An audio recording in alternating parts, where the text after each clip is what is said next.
What I didn't expect was that we'd break up. This time I didn't run after him. I let him go. Not the breakup. Yes, today we are here with the finale of From Books to Bleachers. If you have not seen the other ones, go catch up on them. It ended very dramatically in the last one. They did not come to a resolution and they broke up.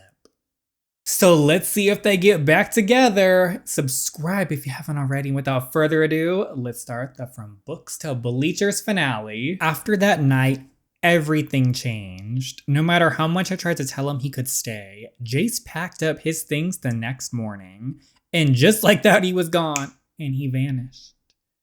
The first few weeks were the worst. Oh, weeks are going by? Well, it did say they, at the chapter description, they're both starting their colleges, so. Sitting a few seats away in class, seeing him in the halls, don't look at him, don't look at him, don't. You're gonna look. You're gonna look. It's fine. I can't lie and say it didn't hurt. We broke up because of the long distance, but he was right there. He just wasn't mine anymore. Gradually, Jay started showing up to school less and less, and then one day he stopped showing up altogether. Turns out he moved down to Miami early and finished the rest of the year online. Oh, he just left. I'm sorry for leaving without saying goodbye. I just thought it was best for both of us. I'm going to live with grandma and finish my senior year online from Miami. Remember, I'm always a phone call away if you need me. Don't ever hesitate to call. This is so sad. They just broke up. After all that, there was no goodbye, no last hug, just one message, and then he was gone for good. You okay? No. Things will get easier soon. Once you start college, you won't even have time to think of him. And who knows, maybe you'll meet someone else. But I didn't want anyone else. I wanted Jace. Oh. After that, I buried myself in studying. Reread textbooks that I had already read 100 times. Anything that didn't remind me of him. I'm actually shocked that he just went to Miami so early. I don't know. And before I knew it, 7 months had passed without him. Okay, 7 months later, I still can't believe this is happening. Both of my babies are leaving me at the same time. It's not that deep. Literally, we're going to college, not war. Let me be dramatic. I'm just gonna grab my purse before I cry my mascara off. Oh, so guess this is it, huh? Guess so. Promise to call every day. Scout's honor. You'll be sick of me by day 7. And then, all right, I'm still here, you know. And that's my problem, Hal. Come here, drama queen. I'm gonna miss you the most, you know. I'm gonna miss you too. Promise you'll call me more than Holden. Duh. Have you heard from Jace at all? He messaged a few days ago and he asked if I was ready for Kingsford. That's actually really sweet. Did you answer? Not yet. Ainsley, I know, I just feel like it would undo all my hard work of getting over him. Okay, I don't blame her for that. You expect me to believe that you're over him? True, she's not over him. Not at all. Maybe it wouldn't hurt to text him back. We miss him. We're not fine. I do miss him more than I want to admit. I just know that letting him back in will make me miss him even more. Just see how things are. It's not a crime if you decide you want to try again. Okay, got my purse. Everyone ready? Well, this is it. We actually made it. Remember the first day of junior year when we got shoved into lockers and called losers? Please don't remind me.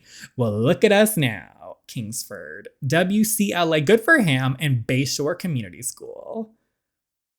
We survived high school. That's kind of iconic. Not gonna lie, we're pretty cool. Don't let it go to your head. Group hug right now.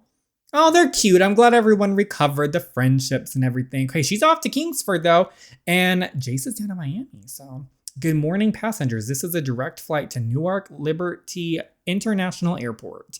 We'll be landing in approximately 2 hours. Sit back, relax, and enjoy your flight. Jace's message has been constantly on my mind for the last few days. I told myself it didn't mean anything and reading it would only make things harder, but I still found myself thinking about him, wondering how his move-in day was going, if he was nervous, if he was thinking about me too. I definitely think he's thinking about her, otherwise he wouldn't have been texting her. You want to see what Jace says? Okay, I'll just see what he said. There's no harm in reading a message. Hey, I know we haven't talked in a while, but I kind of kicked myself if I didn't send this. I just wanted to wish you all the best for Kingsford. Your move-in date soon, right? Are you feeling ready? I mean, you probably are. You're the most organized person I know. Anyway, I'm really proud of you, Clark, and I'd be lying if I said I didn't miss you. You're going to kill it out there like you always do, Jace. So sweet. That was actually a really nice message, but I won't respond. Then I'll be back at square one and we'll never get over him. We'll see if they reunite. 1 month later, classes had started and I had settled in. And somehow I was actually doing okay. Good for her. I'd even already made a friend. Turns out sharing a dorm and half your classes with someone kind of forces that. You finished the reading already, but Professor L only gave it to us yesterday, and it's not due for another 3 days. Girl was ready. Yeah, I couldn't sleep. I need some of your dedication to rub off on me. Oh my gosh, you guys are talking about the reading we were given yesterday. Yeah, Ainsley's already finished it. Really? Yeah, I mean, it wasn't that long. Well, me too. I went a little overboard and did the extra reading too, and I added a comparative analysis just in case. Wow, and I thought you were organized, Ainsley. What college experience would be complete without an academic rival? And in my case, Rebecca Martin was mine. I'm gonna be just polite. Like, okay, that's really impressive, Rebecca. I know, right? Professor L is totally gonna think I'm the top student. Okay, whatever you say, Rebecca. Yeah, no one cares. Ooh. Professor, oh my gosh. Good morning, everyone. Good morning, Professor. Now, I hope everyone is familiar. He kind of reminds me of Jace, actually. Now, I hope everyone is familiar with the reading you were assigned last week. To start off, can anyone summarize the author's argument about modern journalism or provide their opinion on the piece? I know Rebecca's going to try to do this. I can. Where's the hand raise, Rebecca? Where's the hand raise? Go ahead, Miss Martin. And you're just going to let her do that? The author basically argues that journalists can never be completely objective. They believe that personal experiences and opinions always shape how a story is told. So instead of pretending to be neutral, the author thinks journalists should be upfront about where their personal beliefs and values. I also agree with everything that the author is saying. Excellent summary, Miss Martin. Miss Clark, you seemed eager to answer. Would you like to add anything? I caught Rebecca smirking from the corner of my eye. Who is she competing with? What is she doing? Like, come on now. Come on now. I could easily upstage Rebecca and give the better answer. Oh, we are. I would like to add my opinion on the piece. Please and thank you. I agree that complete objectivity is unrealistic. But I think the author underestimates how much responsibility journalists still have to try to be fair. If reporters lean too far into their own perspective, the story risks becoming opinion instead of journalism. So I personally have to disagree with what the author is saying. That's a brilliant and really strong point. Stay shocked, Rebecca. Very well said, Ainsley. She started this war, and we are gonna finish it. Hey, Clark, wait up. Please don't call me that. All right. I just want to say that was really impressive answer back there. Like, seriously, you owned Rebecca. I know. Thank you, James. James was someone who always sat in front of me in all our classes, constantly complimented me in any way possible. Does he have a crush? He meant well, but even after countless attempts at expressing my non-interest in him, he still never got the hint. Oh no. So, did you ever want to grab coffee sometime or lunch? Or honestly, anything? My answer is still the same as last week, and the week before that, and the week before that. Well, maybe you'll change your mind in a week's time. I don't think so. I'm pretty busy with classes right now. Right, totally get that. Maybe not this week or next week then. What about the week after? We try to be gentle. I would normally be a little gentle about this and set a boundary gently, but no, we're gonna have to be firm. James, I don't think that's going to happen. I've tried to be polite, but I'm really not interested. Oh, that's fine. But you'll let me know if anything changes, right? Yeah, okay, bye. Let me walk you. We tried to be nice. See, you just got to be firm with some people. And this is the communications and media building. Okay, meanwhile, most of the first year lectures are held here, plus a few smaller seminars. So I never asked, but what brings you to Kingsford? I heard you transferred in from Miami, right? What? Oh, you have what? That's a big change. What made you move? And so early is what a lot of transfers happen after 3 months. What? A girl? Okay, 2 months ago. I'm shocked. You're home late, sweetheart. I was starting to think you forgot our dinner plans. Sorry, Grandma. Coach decided we weren't suffering enough today. We'll sit down. I'm sure you're hungry. So how was your week? Good but long. This preseason stuff is a lot. Have you heard from Ainsley? Not really. I mean, I haven't messaged her either. Do you want to message her? Well, yeah, but I figured she's trying to move on and I didn't want to ruin that for her. Well, you never know. Maybe she's feeling the exact same way. But anyway, before I forget, you got a letter today. Yeah, Miami said they were sending something about next semester. No, not Miami. This one says Kingsford. What? That was my reaction too. I didn't know you applied. Unless you didn't decide not to tell your grandmother what is going on, I don't think I get in. So I didn't want to say anything because I just look stupid. You never look stupid. What is going on? He didn't get scouted though. You did, didn't you? I got in. Of course you did. Wow, the alumni interviewer must have given me a good recommendation.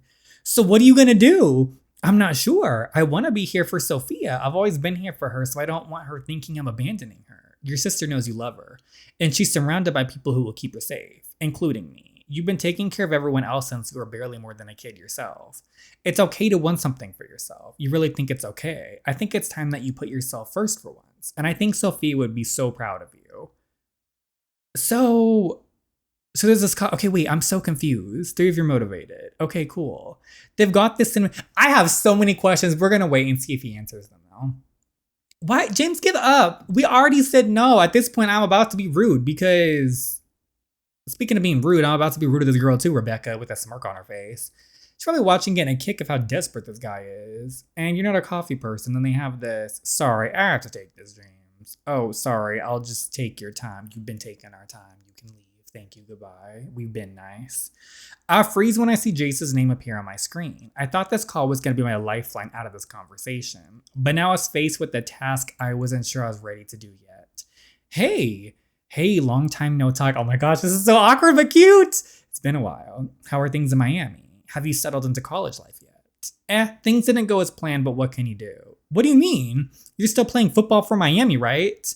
Well, no, but we move on. Seriously, you're not going to college anymore. Bigger and better things are coming, I can feel it. How are you so positive right now? You worked so hard to get that scholarship and then they just took it away from you. Did I ever tell you how much I love that cardigan that you're wearing? What are you talking about, Wells? Wait, how would you even know what I'm wearing? Lucky guess. This isn't funny, Wells. Clark, look to your left. What do you... Oh my gosh. He's here. Oh my gosh, who is that? Not your man, that's for sure.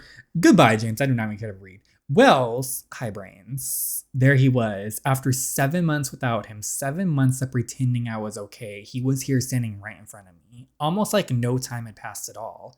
Everything else faded away, the past and the hurt. Even all the hard work I put into convincing myself that he meant nothing to me. Because truthfully, Jace Wells could never mean nothing to me.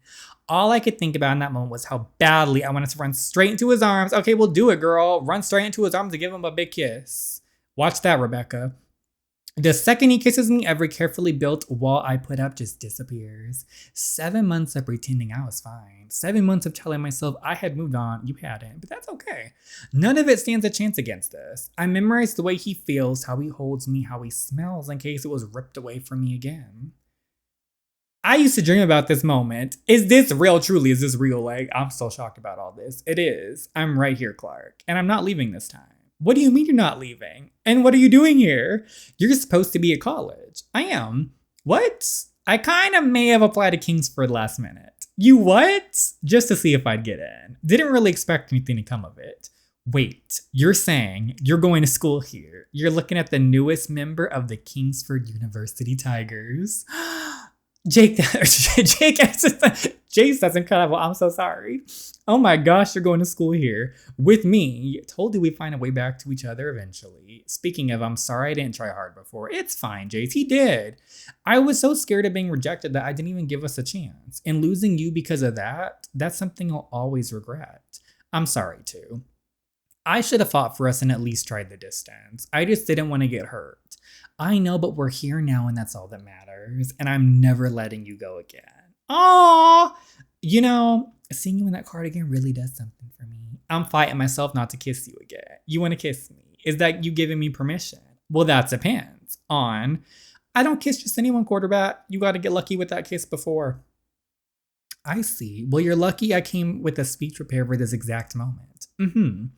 Clark, these past 6 months were hell not having you around. I didn't realize how much I relied on you for just the basic things. When I needed someone to talk to, it was always you. When I needed motivation somehow, it was still you. You changed my life, brains, and I don't ever want to go back to that version of me that existed before you. So Ainsley Clark, will you please be my girlfriend for a second time round? Oh, that was cute. Yes, I... Oh, going straight for the kiss. Well, at least give me a chance to finish my sentence. Well, I already knew your answer. Really, what if I said no? All right, then say no. No. Yes, I'll be your girlfriend. Now, come here, you cocky football player. Aw, that's cute. If you told me a year ago that I'd be heading to Kingsley with the quarterback on my side, I would have laughed. Then panicked, then swore my life was officially over. Because the old me would never be caught within 5-meter radius of a football player. I never imagined my life would shift from my head buried in books to sitting on the bleachers cheering for my quarterback boyfriend. But I've never been more grateful that it did. Oh, that was cute. As for everyone else, Holden's living his dream at WCLA, balancing football and somehow good grades. And Inez, she's absolutely thriving at Bayshore Community College. Both her and Holden make long distance look easy. We all still find our way back to each other during the holidays. Bayshore always seems to pull us home. Warner ended up being recruited by a big university in Ohio to play football. No one asked about Warner. I'm just being honest. No one cares. As for Eloise and her friends, I couldn't tell you where they ended up going. And honestly, I didn't really care. I'm just so glad I get to leave them behind and move on with my quarterback. Aww! Let's get the glimpse in the feature. After graduation, Jace was recruited to play for the Pittsburgh Ironhawks. Ooh, watching him sign that contract was one of my proudest moments. And it didn't take long for the rest of the world to notice him. Game after game, Jace quickly became a fan favorite every time we stepped on my foot. Good for him! And they must still be together then. Please all step back. Mr. Wells will be out here momentarily. We got a manager! Thank you everyone for your patience. There's quite a few people here with a lot of questions, so let's get right into it. Mr. Wells, walk us through that final play. Jace, what keeps you grounded with all the success? What does a win like this mean for your season? I always knew Jace was going to make it big in football, but as for me, my life didn't exactly turn out the way I thought it would. What? You lady in the suit, I believe you had a question for me. Somewhere along the way, the girl who swore she'd never care about football ended up making a career out of it. I became a professional sports journalist, traveling from city to city, covering games and telling stories not just about the game, but about the people behind it. Aww! I absolutely adored my job and sharing inspiring stories of those who made it big. What's your question, gorgeous? You've talked a lot about preparation this season. Do you have any pregame rituals you rely on before a game like this? Great question. I keep it simple and focus on the same routine with no distractions. A workout before the game also helps. Oh, the workout before the game in question. Sets the tone of the game. Okay. Okay, next question. Mr. Wells over here. Yes? What do you think contributed the most to your success this year? Honestly, my path to success started long before this year. I was 18 and didn't have much figured out. And I definitely didn't have anyone betting on me. Then I met a girl. She believed in me before there was anything to believe in. Before the offers and fames, before anyone even knew my name. She saw me at my absolute lowest and still decided to stick around. Aw, she showed up to every game, pushed me to be the best version of myself, and encouraged me to keep going. So if you're asking where my success came from, it was her. All it took was her believing in me to change the trajectory of my life. I wouldn't be here without her. Oh, that's sweet. They're such a cute little couple. I hope. Oh, it's okay. It's over. And we are finished with From Books to Bleachers. You know what? That was the first episode official story in a really long time that I genuinely enjoyed. Naturally, the gym choices were flying left and right with those pricey gyms, but I think the actual story quality was really, really good. And it didn't feel rushed. It felt it had good pacing. I enjoyed it. I thank you to everyone who recommended for me to read this because when I see official stories, I'm like, I don't know about this. Sometimes I'll do them just for fun or if I see one that looks intriguing. But this one, I genuinely enjoyed it. Let me know what you think in the comments below. Thank you so much for watching as always, and I hope to see you in the next one. Bye, everyone.